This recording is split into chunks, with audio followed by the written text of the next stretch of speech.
Alright, what's going on, guys? Alex Fernandez here, coming to you with a back and bicep day. This routine is going to be a lot more back focused with the bicep finisher. I put in the bicep finisher at the end because I want to be bringing up my biceps. It was something that I noticed that I'm kind of lagging in, just a personal observation by me. But as you can see, or hopefully you can see, that it's snowing out here. It's about 17 degrees. I'm feeling good.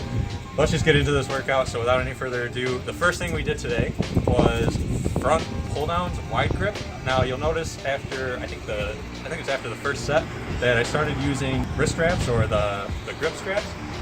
Not sure what to call them offhand, but a lot of people Jesus, dude, it's wicked snow. I'm freezing. But anyway, so dude, hey. So a lot of people have it in their mind that they can't be used wrist straps or anything like that. From a bodybuilding standpoint, you have to think about it this way.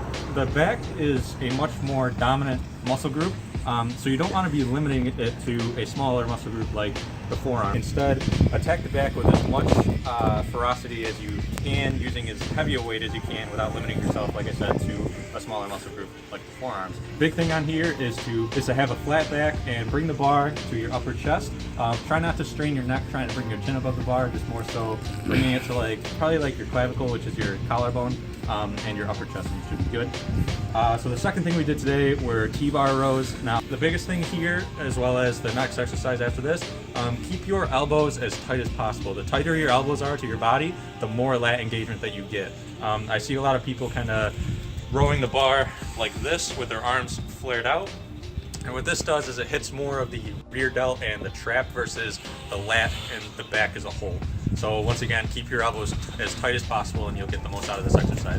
This exercise I think I got 9 reps on each set, trying to go up by a plate each time, and then I did 2 drop sets, pulling off a plate for each drop set.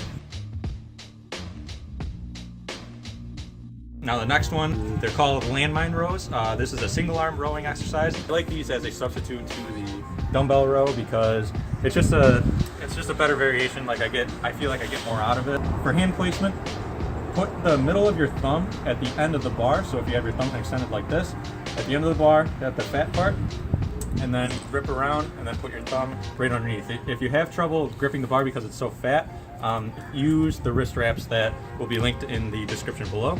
And you want to have the bar placed starting over the middle of your foot. This will give you the best line of motion and keep the tension directly on your lat. In any rowing motion, you want to keep your elbows as tight as possible. The tighter you keep your elbows, once again, the better lat engagement you will get and the more out of this exercise you will get.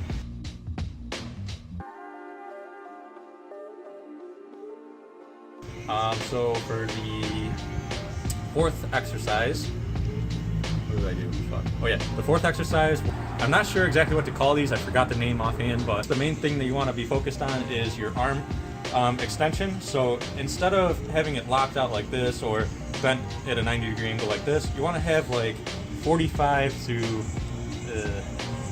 a 130-degree angle, and then you want to hold this elbow angle throughout the entire motion. So when you come down, you're going to start up here and kind of bend over as much as you can so that your body is I would say maybe at a 45-degree angle to the floor. And then you want to have a constant angle in your elbow, and when you come down, you don't want to extend like a tricep extension. That's not what this is. You want to instead kind of bring it down, engage the lat, keep the elbow tight, and just, it's really hard to explain, but keep the angle constant. And you'll feel a little bit of strain on your tricep, but you don't want to be blocked out all the way squeezing your tricep, because this is a lat exercise. So for the final exercise I did today were the Smith machine curls. I covered these in a previous video, which I will link at the end of this video so that you guys can see all about that. I use this more as a bicep finisher. Did 12 to 15 reps just because, once again, as I said, I'm trying to bring up my biceps, so I want to hit them more and more often. But this is more of a pump, get the burn, kind of just drive blood, nutrients, everything in there so that I can get the maximum recovery from the main bicep workout that I did earlier in the week. So that's the video, guys. I hope you all enjoyed it. Check out the links in the description box below, and I'll see you in the next one.